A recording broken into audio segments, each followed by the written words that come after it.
মা রে, এই তো আর কয়েকটা বছর, তারপর তুই বড় হয়ে যাবি। তোর বাবাও বৃদ্ধ হয়ে যাবে। যখন তোর বাবা থাকবে না, এই দিনগুলোকে খুব মিস করবি। কথায় কথায় প্রতিটা মুহূর্ত বাবার এই আদর স্নেহ সবকিছুই যেন তোকে বারবার বাবার কথা মনে করিয়ে দেবে। কিন্তু তখন তোর চোখের জল ফেলানো ছাড়া আর কিছুই থাকবে না, কারণ তোর বাবা তো দুনিয়াতে আর থাকবে না চিরদিন। কিন্তু প্রতিটা বাবা মাই তো চায় তার সন্তানকে আগলে রাখতে, শেষ মুহূর্ত পর্যন্ত যেন তার সন্তান হাসি খুশি থাকে।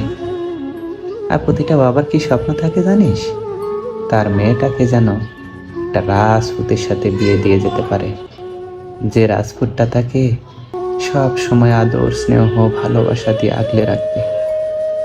আর তুই সারাটা জীবন হাসি খুশি আর সুখে দিন কাটাবি। এটাই প্রতিটা বাবা মার ইচ্ছা থাকে জানিস। আমি যখন থাকবো না, তখন তুই কিন্তু একটুও কষ্ট পাস না, শুধু তোর বাবার জন্য দোয়া করবি। এটাই সবচেয়ে বড় পাওয়া হবে।